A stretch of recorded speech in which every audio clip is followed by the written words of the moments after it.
All right. I wanted to get my notes because I didn't want to forget anything. Most of you were here last week, but for those who may be here for the first time, we are blessed and honored to have Dr. Ted Ebert from the McCormick Theological Seminary. He was the dean of that seminary for many years and is still an endowed professor from the seminary, and we're certainly glad to have him here to talk to us about the subject of belonging, the Old Testament. For those of you who don't know, the McCormick Theological Seminary is on the south side of Chicago, and I took the liberty this morning of looking up famous people who came from the south side of Chicago. Here are the names that I discovered. Al Capone, John Dillinger, Babyface Nelson, and Angela Rio. All there from the south side of Chicago. So, very amazing people, and of course our guest, although I have been told he doesn't live on the south side, just practices his gifts there. So please join us in welcoming Dr. Ted Ebert. Thank you. I can't resist now telling an old story after Al Capone and John Dillinger and the rest. At McCormick, we do travel seminars every year, in which we give students the opportunity to go to a different part of the world and to learn about the life of the church in different cultural settings. And I've been on a bunch of these, which are just awesome. And one of them, the first one, I think, which I led, together with another colleague from McCormick, we went to Syria and Egypt and Israel and the West Bank, all on one trip. Wow. Too much, really, but it was pretty awesome. And this was before the unrest in Syria, before Syria was on the axis of evil and all of this. So it was a nice stay there, and we were going through the market. I forget the city. It might have been Damascus. It might have been Aleppo. I forgot, one of the major Syrian cities. And the whole group was going through the traditional market, which is, those traditional markets, little alleyways and stuff. And I was waiting at the end, kind of at the end of the market, to make sure all of the members of our group got through on the bus before we took off. So, and if you stop anywhere in a market, the sellers are on top of you immediately. And so I was standing there, and one of the guys that was selling stuff came up and said, "Oh, where are you from?" That was always the first word. And I said, "From the United States." He goes, "Well, where in the United States?" And I said, "Chicago." And he goes, "Oh, the most dangerous city in the world." Yeah. This was a guy in the Syrian market, country of Syria, in the marketplace. Anyway, it just goes, one of the lessons I learned by this is that the place you don't know is always the frightening place. When we lived in Jerusalem, I had the same sort of ironic experiences with Palestinians being afraid to visit the U.S. because of the violent nature of U.S. cities. When they themselves were living, we were visiting a family because their niece was going to Minneapolis-St. Paul to do a library degree, but they were afraid for her safety. And this was during the first Intifada in Jerusalem, the first Palestinian uprising. And after we left there, on the way out, when they were saying goodbye, they said, "Now, when you leave, instead of going back down that street, go up this street and then go left, right." Because they said on that street, they sometimes stone the cars. And I just thought how ironic it is, the way we make fearful what we don't know, which has a little bit to do with what we're going to talk about today. But let me say first, or second or third by now, it's nice to be back. I almost feel like I belong here in this place after being here the second time. And so it's nice to talk about the experience of belonging with you one more time. Last week, if I am not using this mic right, just raise your hand and I'll correct myself. Last week, we talked about part one of this two-part series that I'm involved in. And that was the oldest and first definition of belonging we have in the Bible at the beginning of Genesis, in the oldest creation story in Genesis 2. And that was the understanding of belonging as we as human beings who are made out of topsoil with all of the other forms of life, belonging to the earth and to the community of life of which we're a part.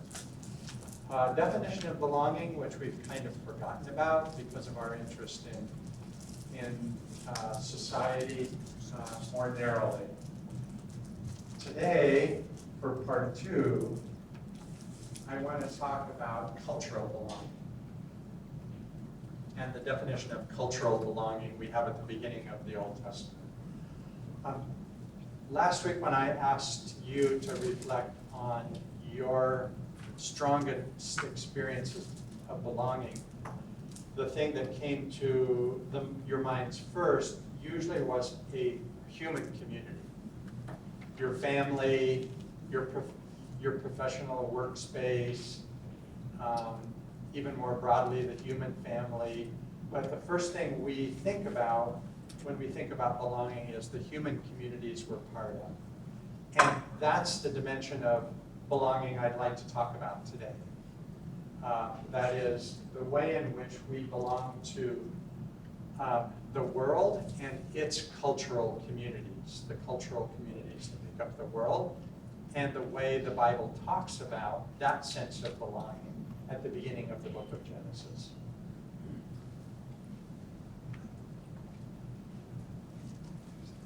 So in order to do that, I'd like to focus today on another short story written by the same writer as the writer that wrote the Garden of Eden story, the story we know as the Tower of Babel, found in Genesis 11.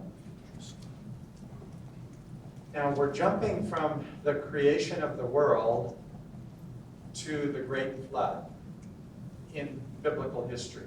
As you remember biblical history, the world was created, and then there are a few narratives about the early generations of the world. Cain and Abel is one of those stories.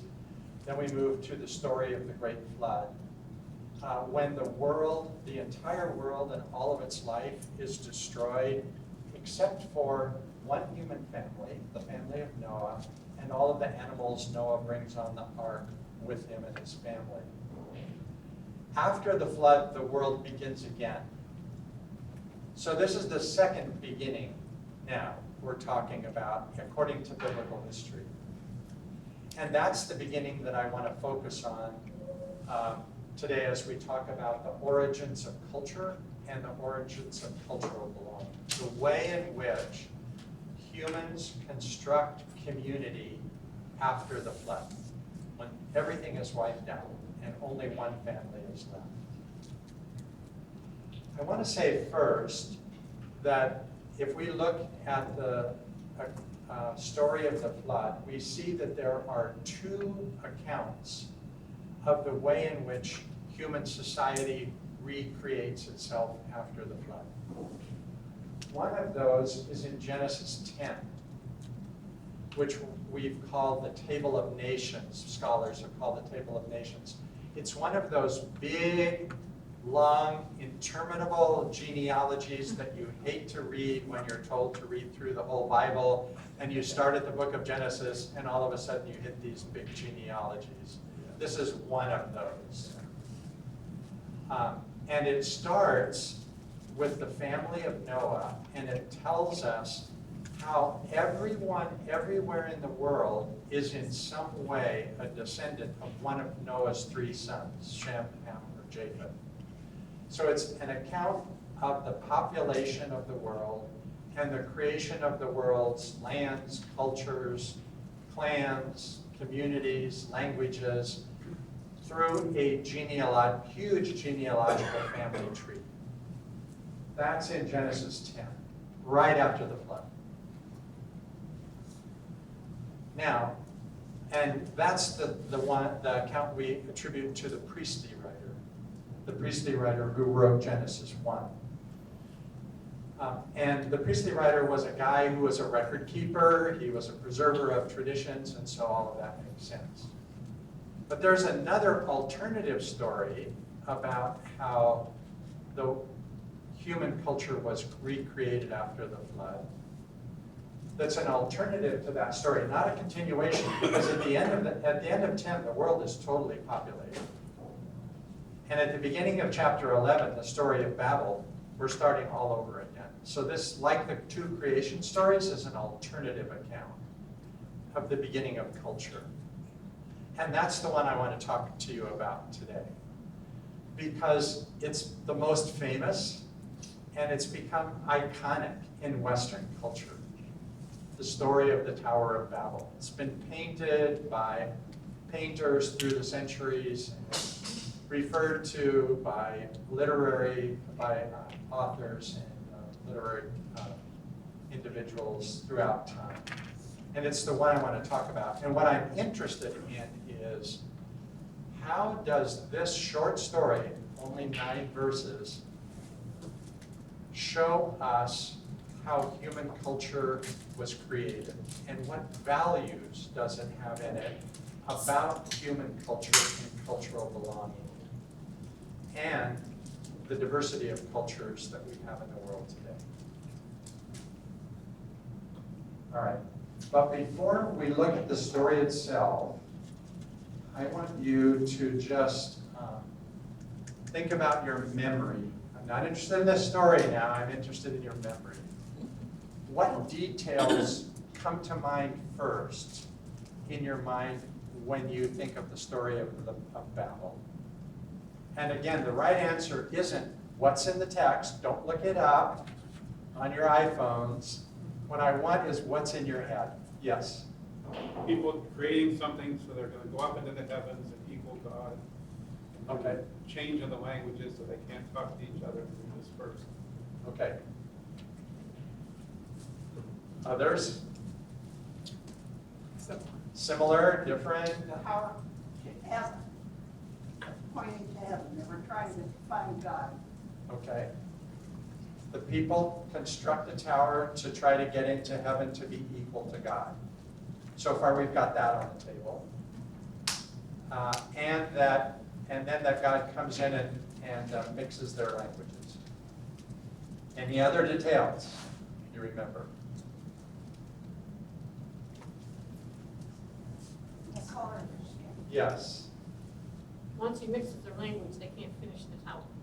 They can't what? They can't finish the tower because they can't understand each other. They can't finish the tower because they don't understand each other's languages.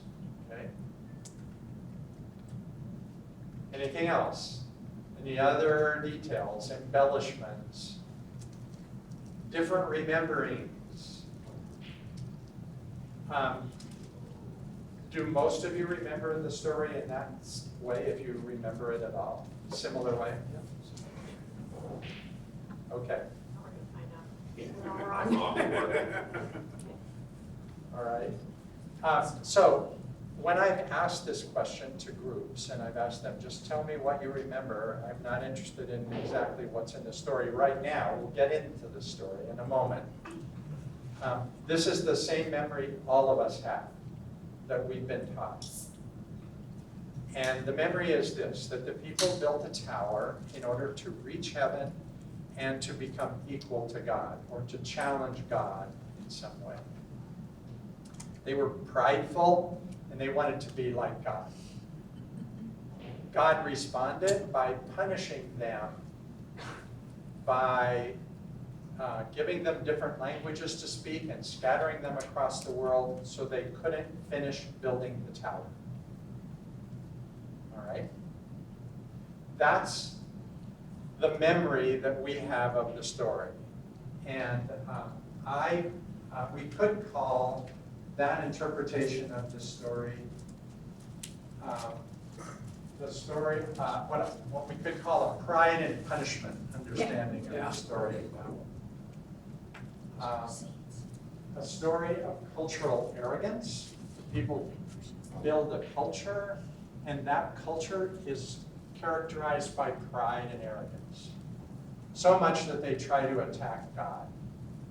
And then God comes in and punishes them, and the punishment is cultural diversity, different languages and different lands to live in.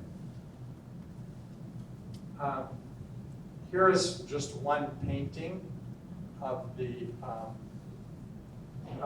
story by Peter Bruegel the Elder in the 16th century. And as you can see, the thing he's really interested in, the one detail of the entire story he's interested in is the tower, right? It completely dominates his painting. It's all he really cares about.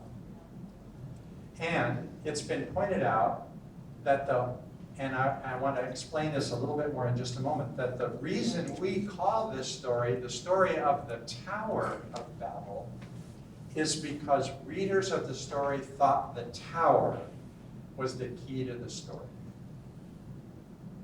In a moment, I want to suggest that the tower isn't the key to the story at all. But that's how this interpretation, which we've all learned, began. And you can see it in graphic representation in Bruegel's painting. Almost every generation of painters paints this picture. I was in the Netherlands a couple of years ago on a bike tour, and we went to the Escher Museum in The Hague, and Escher has a great painting of the Tower of Babel. That's just the tower, nothing else. And I bought a print, and it's on my wall at home. We have a copy of that on our third floor attic. This particular one? That, they're Bruegel's, yeah. Wow, there you go. It's a copy. So you can see how, just by being in that room and looking at the tower, this interpretation is continually reinforced. That the story is about the tower, and the tower is about pride. Yeah. Now, I've read somewhere, and I don't remember the context, that claimed that the story was inspired by ruins that the people saw 2,000 or 3,000 years Right. BC. Right. And it's a reflection of the explanation of why those ruins were there. But Yeah. I don't know if that adds or subtracts anything from the story. So this is always a possibility that biblical stories were inspired by this. The story of Jericho, for example, the walls of Jericho falling. Sometimes the explanation of that story is this one. This tower, in order to try to contextualize it historically, has sometimes been compared to the ziggurat of Babylon, which is in the realm of possibility. It also could just be a tower on a city wall, because city walls in biblical Israel, the city walls of Jerusalem had towers. So it's an interesting question, but it's one that's hard to answer. And it's going to be one that ultimately doesn't matter too much in this interpretation. All right.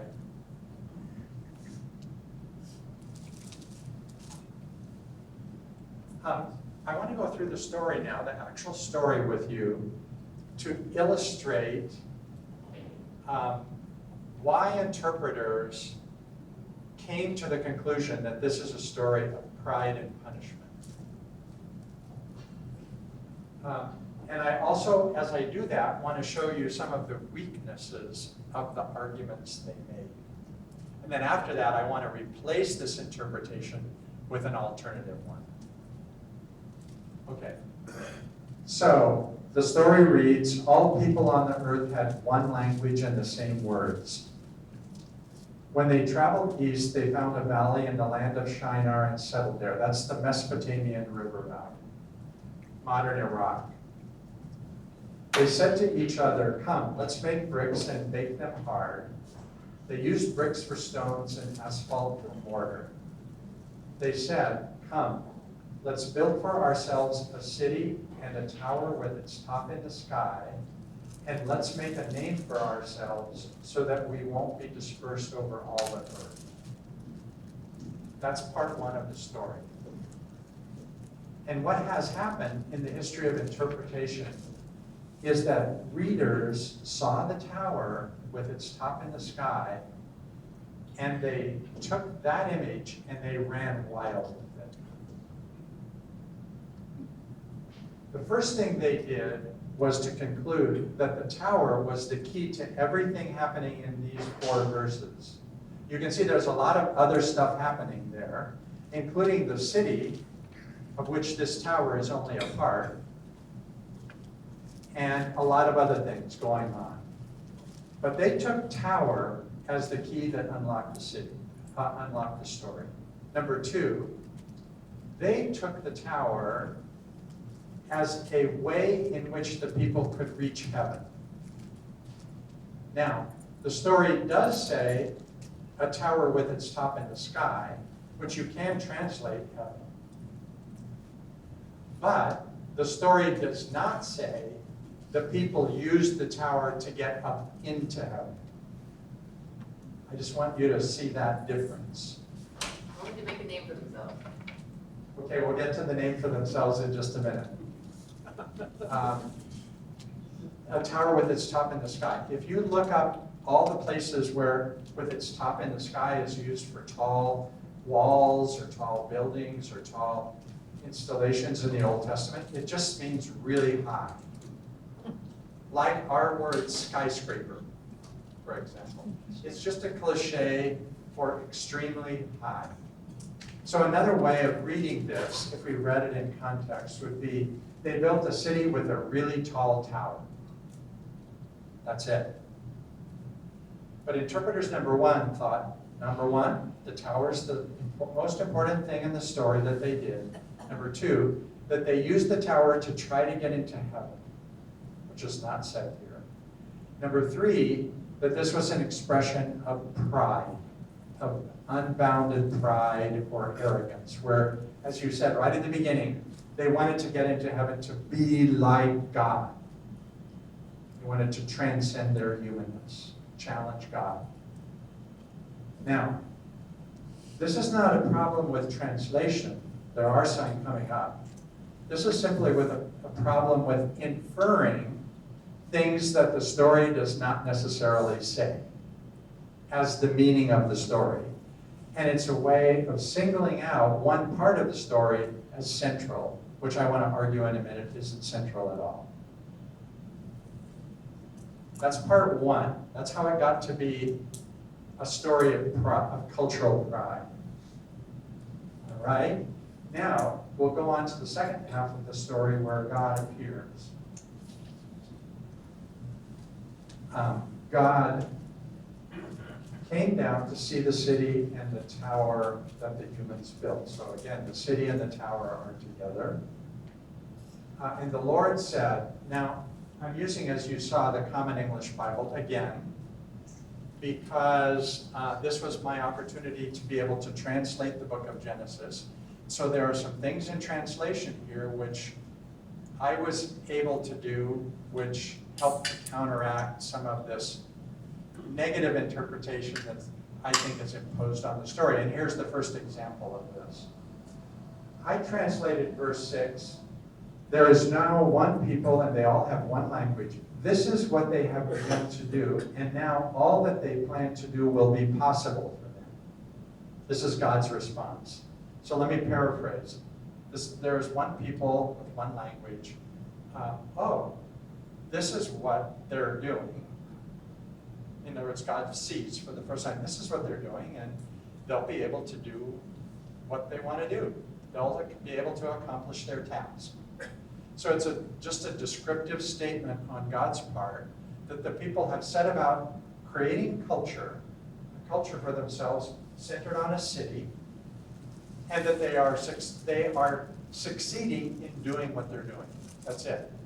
Very straightforward observation on God's part. But look how the translators of the NRSV have translated that. This is only the beginning of what they will do. See how ominous that is? It's not just an observation that they're doing something and are succeeding at it. It's like God is experiencing some threat.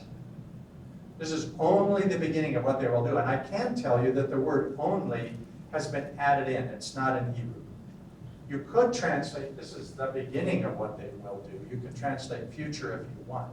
These are infinitive verbs, so the translator has to add the tense. This is only the beginning of what they will do. Now, nothing that they propose to do will be impossible for them. It's like, uh-oh, danger is lurking among the human race. That's the feeling you get from reading verse 6, that God is frightened by what God sees. If you translate it, however, as it's translated now in the Common English Bible, God is simply making a straightforward observation. Right? So this is a translation issue. And I believe that the translators of the NRSV are translating here not necessarily because of what the Hebrew text says, but because of they were also heirs of the same interpretation that all of you guys and me were. And that's the lens they bring to the story. Now, this is God's observation. Now we have a description of what God does.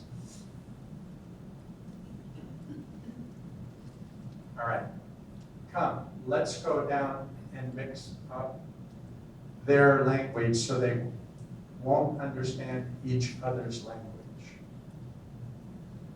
The Hebrew word that I originally translated it just mix, but my editor added the up. I'll come back to that in a minute. To mix up the language. This is a translation of the Hebrew word balal. Now, I think there are other there are Hebrew words that mean divide or multiply or that kind of thing. I would have liked that kind of a word here. The word mix is a little bit like, why that word? But I think the reason the writer picked it is because the writer wanted to explain the meaning of the name of the city, Babel. And he picked up a word that he could play on. The reason the city is named Babel, we read at the end, is because that's where the Lord balal the languages. Okay, so Babal, balal is the Hebrew thing. So let's mix up the languages so they won't understand them. So the first thing God does is to create new languages. Now, the word that the NRSV uses there for mix is confuse. You see what a negative connotation that gives to what God has done by creating new languages? It's an altogether negative term rather than a positive term. So it gives us the feeling like what God's doing is a bad thing. And the word confuse then gets connected with words like conflict, chaos, confusion. Once you have more languages than one, all hell breaks loose. Confusion, conflict. And by using the word confuse to translate the Hebrew term balal, I think that's one of the most important translation moves translators have ever made in the story, because immediately it gives it a negative twist. And it gives diversity a negative meaning or an idea. Then the second thing the Lord does is to disperse them, and they're the translators of the NRSV use the word scatter. That's such a bad term, but scatter and distribute, scatter is a little more negative. And this idea about confuse the languages, scatter the people, it's like God comes down and just like wreaks havoc on those guys. And just like, does something terrible to them. And this is where the notion of punishment comes in, because this is seen as such a negative thing that God is doing when God is introducing languages and distributing the people across the earth. So those two translations, I think, are crucial, especially confused. In a moment, I want to come back to our understanding of Balal as mix in a slightly different context. But first, I want to show you two different interpretations of the story that summarize the very interpretation that we have made just at the beginning of this hour. And they're by two of the greatest theologians in the history of the church, Augustine in the 4th century and Martin Luther in the 16th century. Okay. And they're both talking about the story of Babel.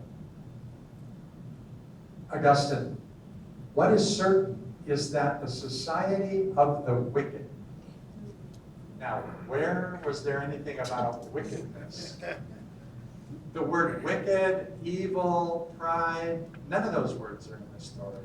But now Augustine thinks this society is just wicked. What is certain is that the society of the wicked made an appearance in that overwhelming effort to reach heaven by the tower. You see there, he's adding facts.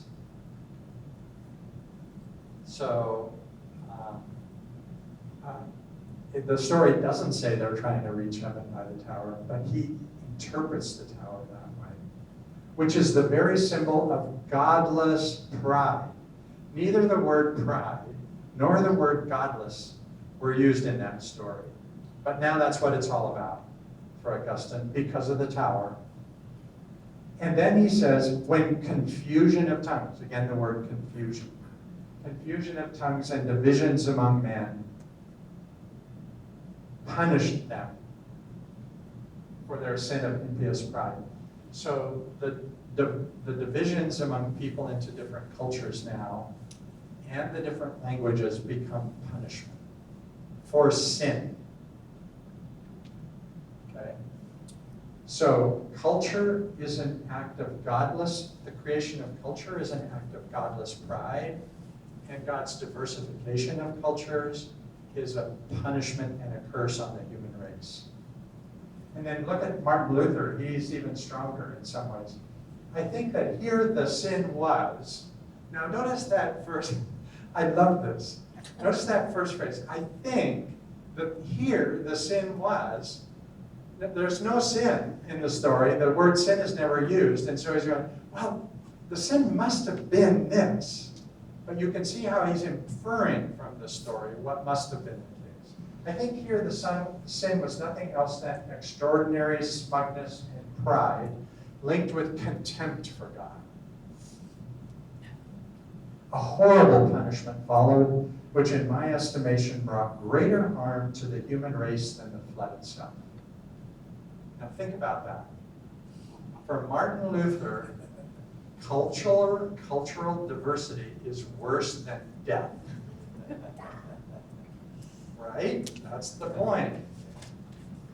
So, Consequently, you can call it the seatbelt of all evils. Yes. so between the translation and two highly regarded theologians, that's where we get in the Old Testament, God was this angry, punishing God. Yeah. So now, Augustine didn't make up this interpretation.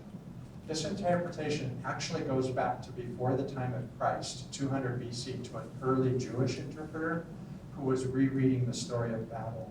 And for him already, this was a story of pride and punishment. So this is a 2,000-year-old history of interpretation. And the point I want to make is that it interprets the creation of human culture as a negative thing, as a prideful thing. And it interprets God's creation of multiple human cultures as a punishment and a curse on us. So if you want to talk about belonging, this is a terrible place to start. Because cultural identity and belonging is viewed negatively and pessimistically, the first culture. And then God's multiplication of cultures is viewed as a punishment and a curse. So the whole notion of us finding our rootedness and our identity in different distinct cultures in the world is just negative from beginning to end. It's a terrible place to begin a theology of cultural identity and belonging. So, there's hope. And the hope is the actual biblical story without the interpretive grid that interpreters have put on it. Okay, so let's take a look at the story. Again. So I want to now look back at the story and suggest an alternative understanding of it, which I think conforms closely to the actual details of the story, the narrative itself, and provides a much more positive starting point for us to think about culture and cultural belonging in the world. Okay, this is again the same first part of the story that we just looked at.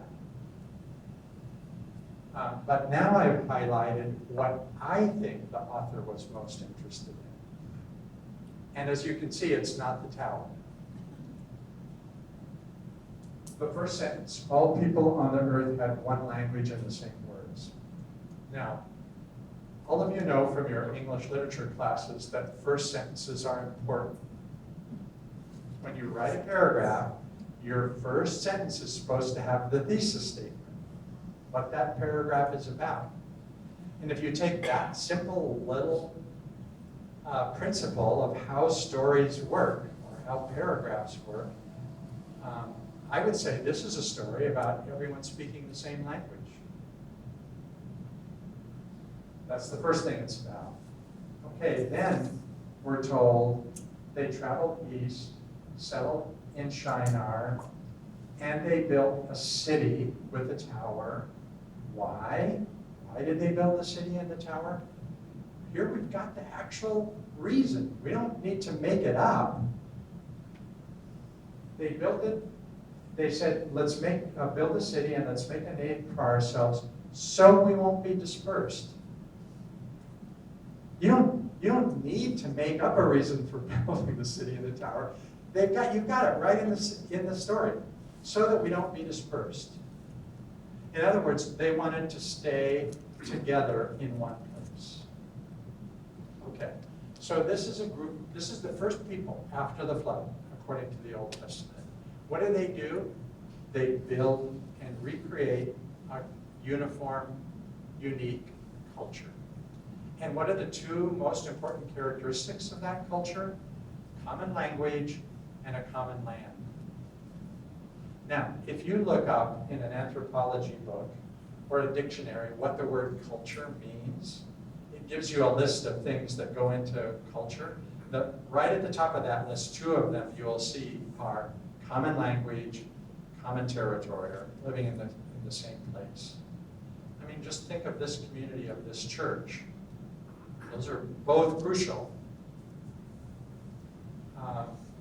And so what you have here is humans doing what humans do. That is, like, look at Chicago. When you have the Indian community, let's say, the immigrant Indian community moving in, there's a whole area of places where their stores are, and there's Chinatown and everything. We create cultural places where we live together and speak the same language. That's just us. It's how humans are. And why? Because we find in these cultural communities belonging and identity. Now, the phrase, let's make a name for ourselves, I want to come back to that question now, is often taken negatively. Like, oh, that's a mark of pride. Let's make a name for ourselves. We want to be more important than we actually are. But when you look at this phrase again in the biblical text, it really has to do with establishing an identity and a status and a standing in the world. It's like becoming somebody worthwhile. It has an altogether positive meaning in the uses. When God calls Abraham in chapter 12, he says, I'll make your name great. In other words, you will have a powerful place in the world. I noticed, I was at the 9 o'clock service this morning and was just noticing how often a place in this world, the theme for the fall, I think it's a place in this world, That's exactly what this is. Let's make a name for ourselves. That was, let's establish a place in this world. That's what they were doing. And altogether, just as positive as it is in your church bulletin. All right. This is a great comment in a book I was reading about someone sort of from the Latinx community talking about the church in the Latino community and how to think about being a Latino Christian or a Latina Christian, and how their ethnicity played into their Christianity and what the relationship was. And I just love this quote because I think it summarizes the beginning of the story of Babel so nicely, what the people were trying to do there. He says, as human beings, it is impossible to live outside these integrated systems of beliefs, values, customs, and institutions. For they give us the connectedness and belonging that is essential to the human heart. That's my summary of what the storyteller is telling us the people were doing at the beginning of Babel. They were establishing a community and a culture in which they belong, because it's essential for humans to have that. All right. Now, so this gives us a positive understanding of cultural belonging. Now I want to move to the second part of the story and God's response to this, which has traditionally been viewed as punishment. I've already said that we can translate verse 6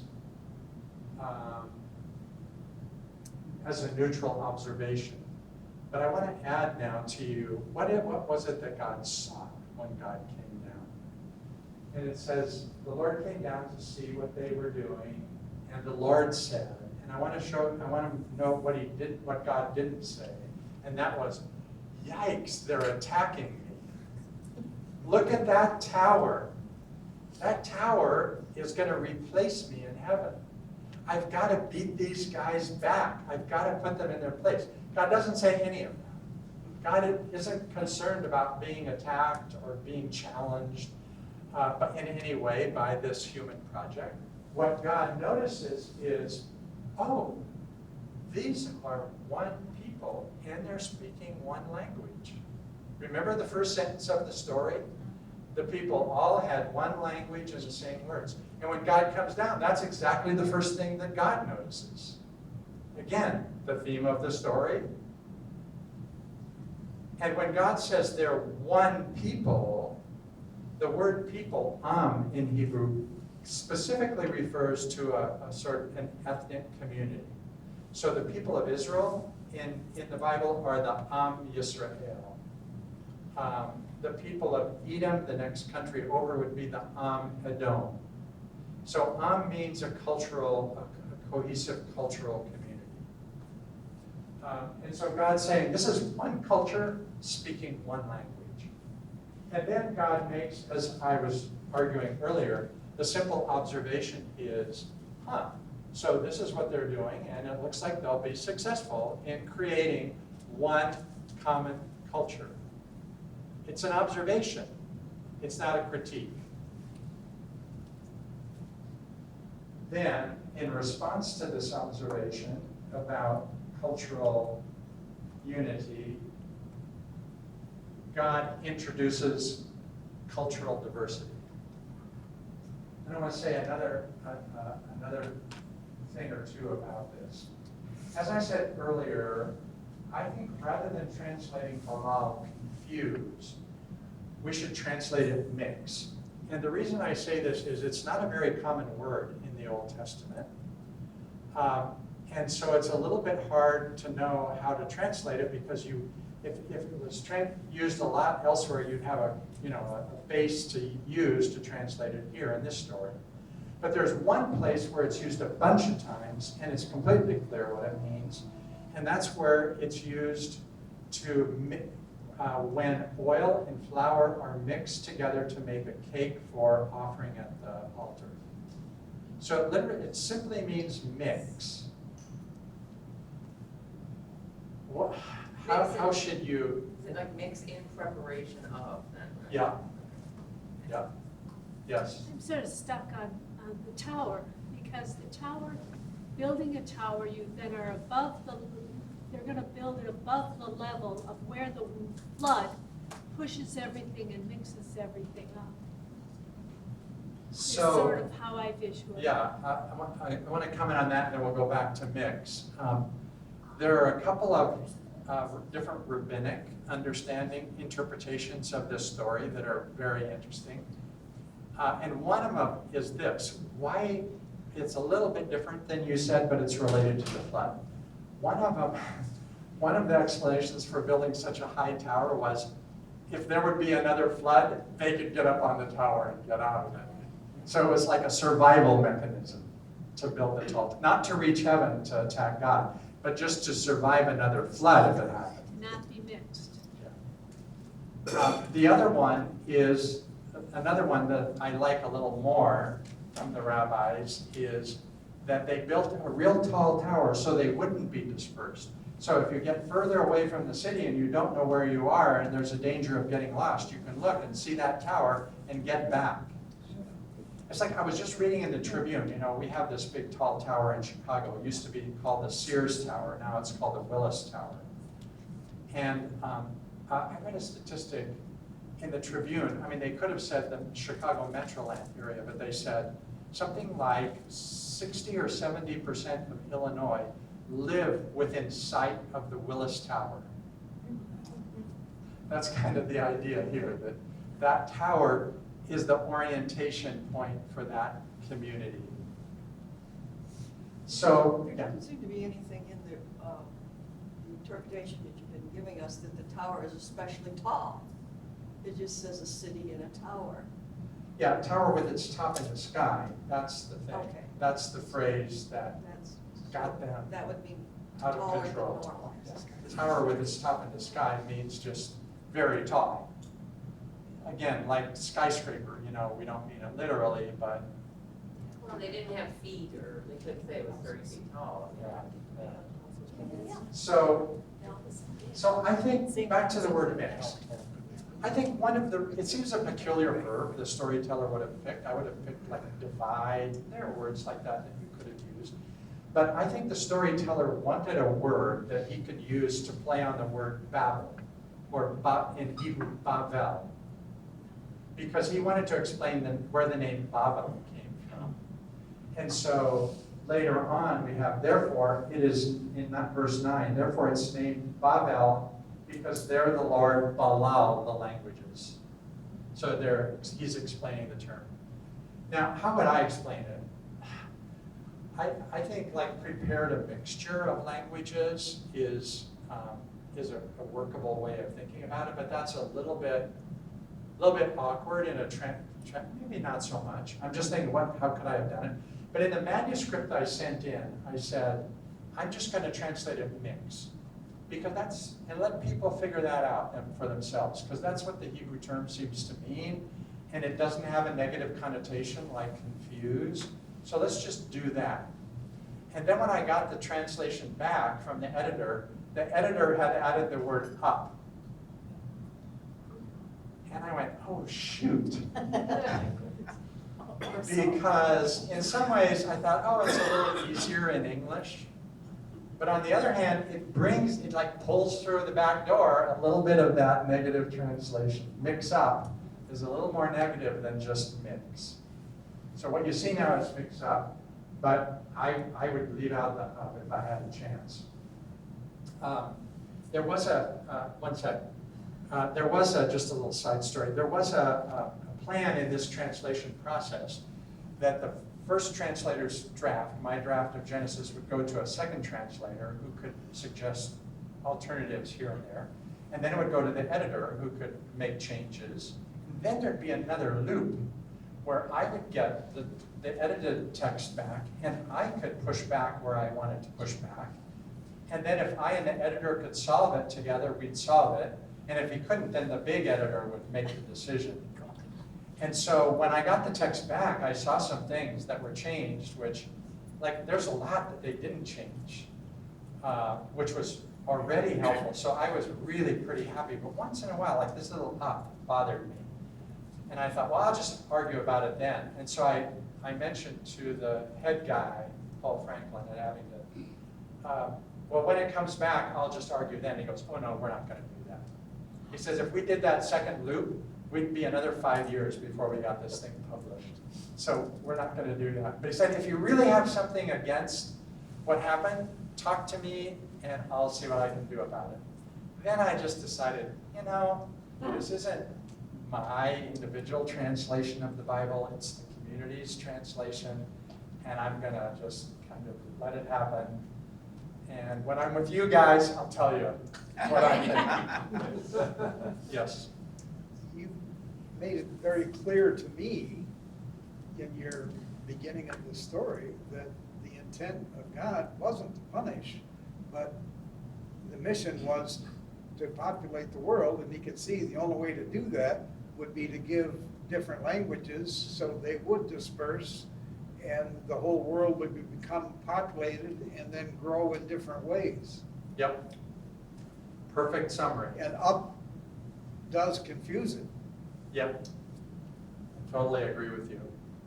Yes. So what I think the storyteller is trying to say that what God saw is the people creating a common culture, and that was good. If one is good, more are better. It's not an act against culture. It's an act that says the world that God planned, that we know today, is a world of diverse cultures. And so instead of the diversity of individual cultures being God's punishment, we should see this story as understanding that as God's plan for the world. Now that's a whole different theology from beginning. I'll talk about cultural belonging and also the acceptance of other kinds of cultural belongings among others.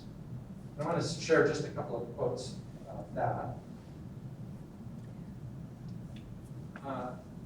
The first one is there from a Nigerian-American writer, Chimamanda Adichie.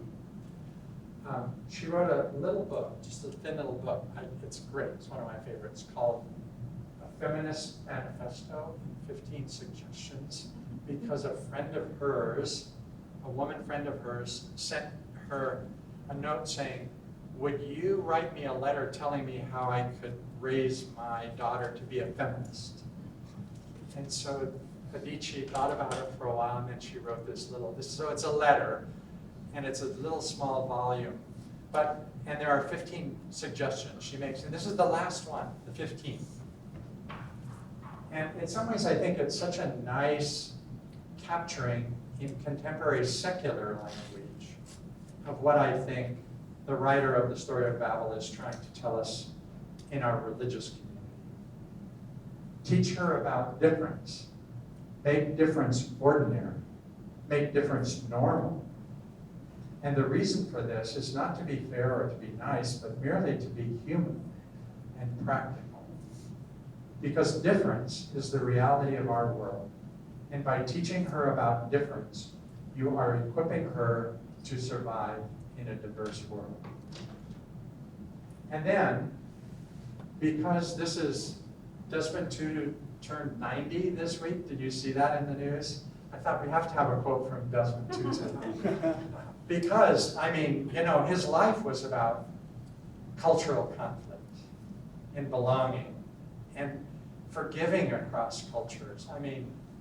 That guy's heart was bigger than the world. And when you start reading the way he responded to his experience as a Black South African. But I'm just putting this one in to conclude. Differences are not intended to separate or to alienate. We are different precisely in order to realize our need of one another. So I think it's a very nice summary of the way in which the story of Babel ends. Now, two little things. This is a children's storybook that my friend Liv Caldwell and I wrote together. She was the professor of religious education at McCormick for many years. And we said, look, we all got a negative reading of this story. Let's create a children's story which gets them started on the right foot. So we rewrote the story of Babel according to the alternative version that I've just introduced you to this morning. So here's a children's story. I brought a hard copy in case you want to take a look at it. Christmas is coming up, you know. Grandkids need presents. We've got one now. It's called God's Big Plan. And it begins and includes the words, how did we get to be so different? Why do people speak so many different languages? Wouldn't it be easier if we were all alike? This is the story of the people of God found in the book of Genesis. People who were all alike and liked it that way. Then God surprised them. See what you can do with a positive spin on things, which to me isn't a spin, but it's actually an authentic record of what this story wanted to teach us about the world we live in and about our belonging in it. There's also, by the way, a board book version. So if your grandson or daughter is really young, you can get a board book version of it. And then finally, I have to give you, again, a further reading for this one. There. This is a slim volume, which I put together when I was working on this larger project of difference in the Bible and how we understand it. And the first chapter in this book is a more detailed explanation of what we've just been talking about this morning, of the story of Babel and how it got off on the wrong track and how we can recover a much more constructive theology about cultural belonging. So just in case you're interested. Thank you very much. We have time for a few questions, I think, or don't we? Henry? Sure, we have a few minutes. Okay, yes. I just wondered, would you suggest that maybe we read an interlinear Bible to get the transliteration? The interlinear, yeah. If you know, yeah. You know, interlinear Bibles are also interpretations, just like any translation is an interpretation. So it would, I don't remember going through the interlinear Bible to see how it works out here. That's an interesting project to look at. It may give you some alternatives of translation that the single translations don't.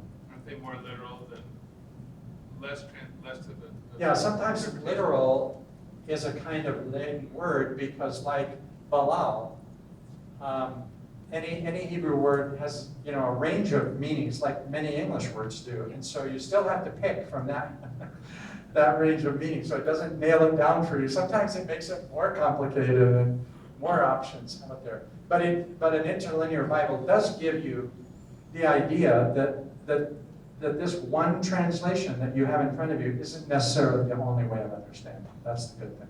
Yeah. Like today at McCormick or Princeton, would they teach something like this in any of the classes? You mean this interpretation of Babel? They teach it in his class. Yeah. I've been haranguing students with this interpretation for years. At McCormick, yeah, McCormick definitely. I have an acquaintance, an Old Testament teacher at Princeton, who knows about my article and has asked me about it, so I think she has assigned it. I've heard little whispers around, like, this one was totally unaccepted to me. Unexpected to me. I don't know if you know the nature writer Bill McKibben. He's one of our sort of foremost prophets about getting our house in order. He wrote a book called The End of Nature, and his latest one is called something like Collapse, but not Collapse. Anyway, I was on a panel with him because he wrote a book of he wrote an interpretation of the book of Job as a sort of really good nature, pro-nature book, which is great. I love his book, and I've used it in my classes. And And so I was on a panel with him, and for me, he's kind of like a famous nationally known person. So I was a little bit in awe of being on the same panel with him. And we ended up sitting together, and he turned to me and he goes, I really appreciate that interpretation of the Babel story that you did. He said, I've used it in my classes, and it's such a good way to talk about it. And I was kind of floored, because you don't know kind of how your things get out there. But I do know it's gained some traction in some places, and I hope even broader. Yes? To me, it's an expression of the basic human difference. We have optimists and we have pessimists. Yeah. That's it. Yeah, the really sobering question is, if this is a constructive, positive story about cultural belonging, why have we read it in such a negative way for so long? And your explanation is one explanation. I think the story I started out with at the very beginning about the market guy from Syria saying about Chicago, the most dangerous city in the world, we tend to fear what we don't know.